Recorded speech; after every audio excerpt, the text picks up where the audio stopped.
Hi everyone. Wanted to say hi. My hands say hi today. I get questioned a lot about how I paint the sculptures that I do out of the clay. For instance, here's one I was working on, and I thought, oh, maybe somebody would like to see how I create it. It's absolutely gorgeous when it dries, too. Alright, here's my secret. Okay, just a minute.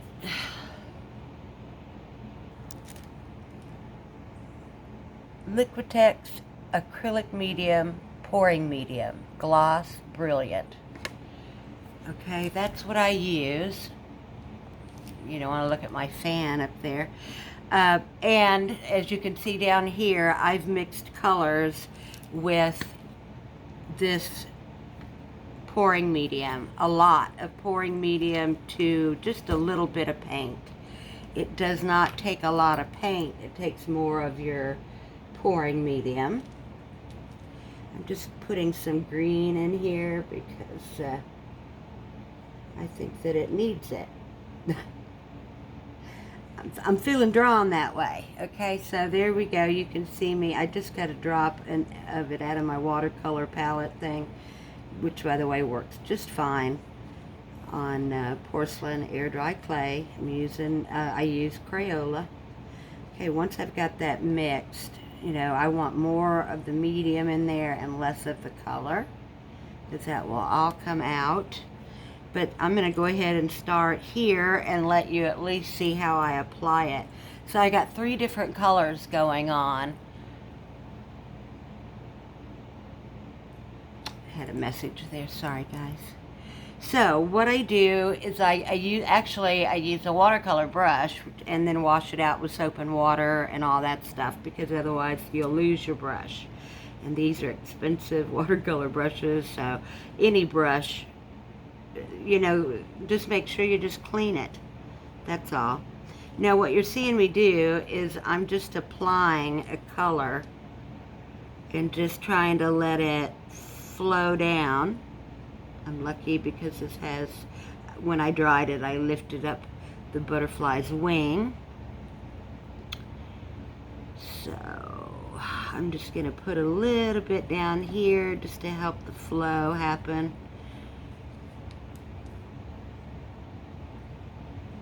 And I dab, a lot of dabbing.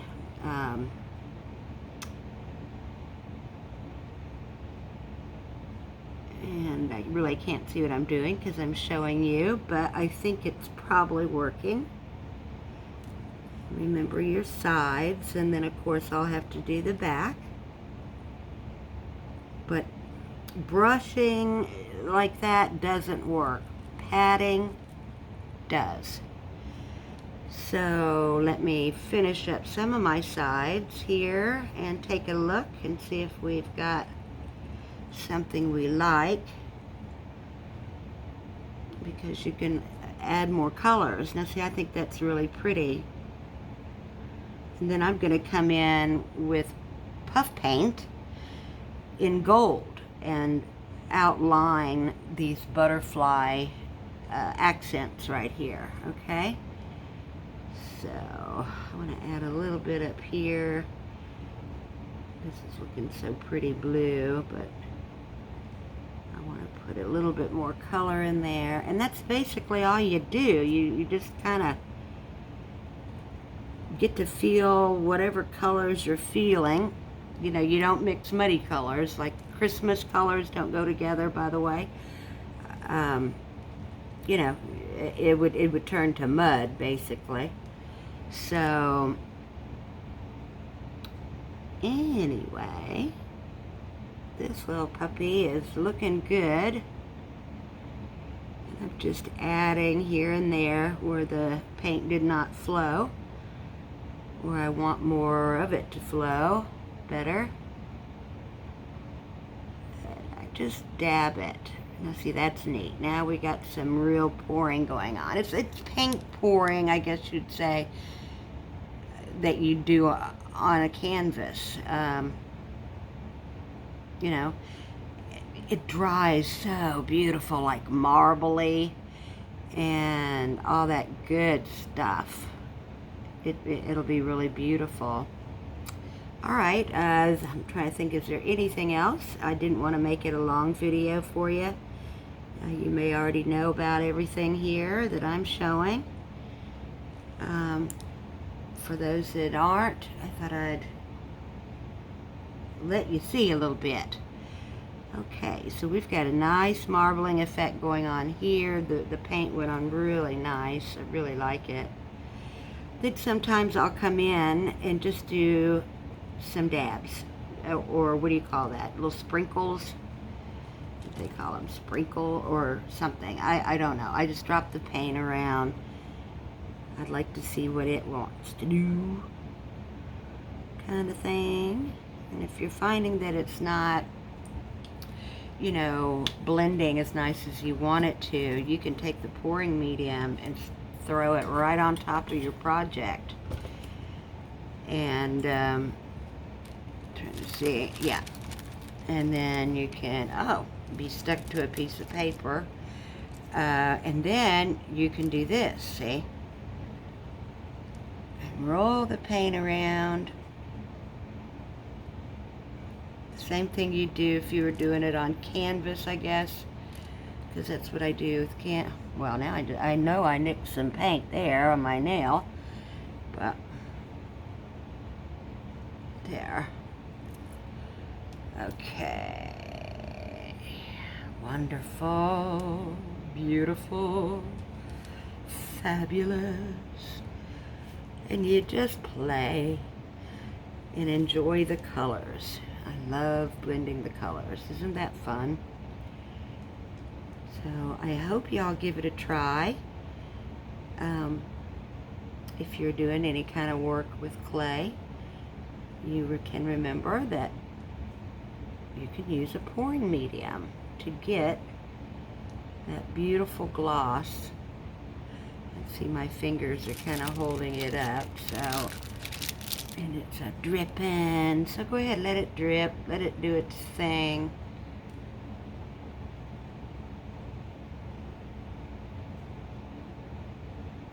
Right.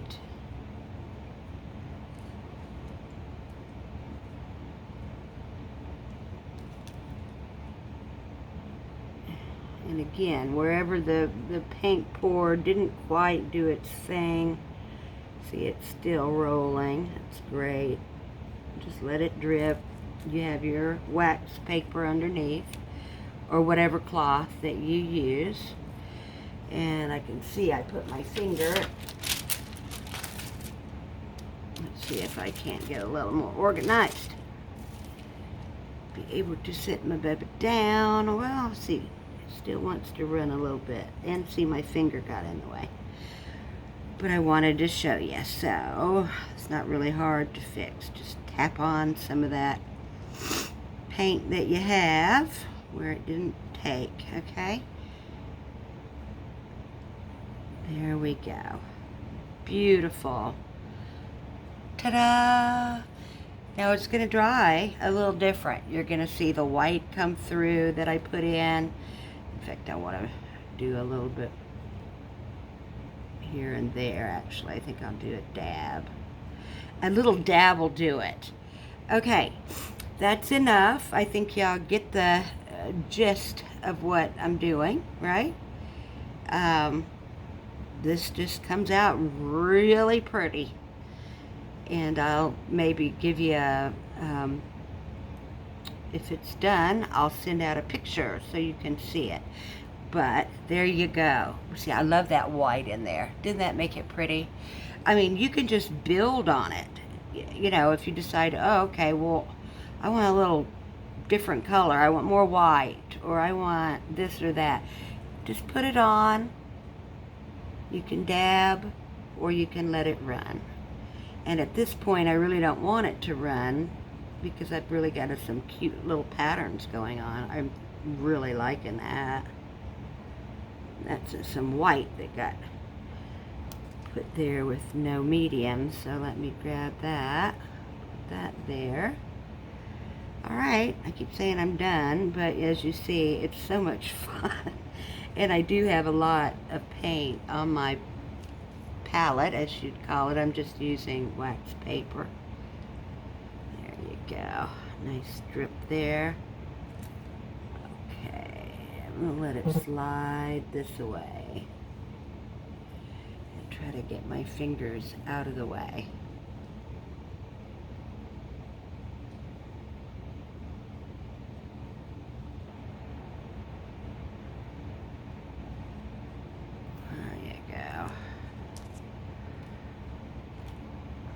Alright guys, that is good for me. I think it's beautiful. I'll have to do all my edges because I've been touching it, you know, to hold it up. So my fingers are nice and sticky. It is a very sticky medium, but it is not a glaze. That was what people were, aren't you using glaze? You know, nope. Don't have any, and this works, I think, great.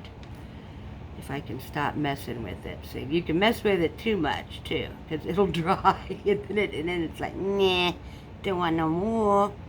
Okay, so I'm going to leave our beautiful butterfly right there, and pick up some of the trash, get that out of our way, so that it isn't on everything.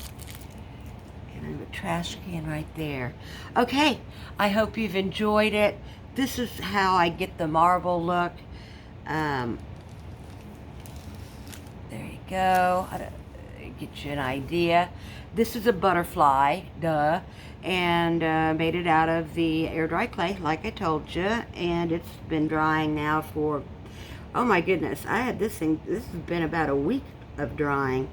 I was so careful because whenever you have something this thin with clay and then move it up, it has a tendency to want to break.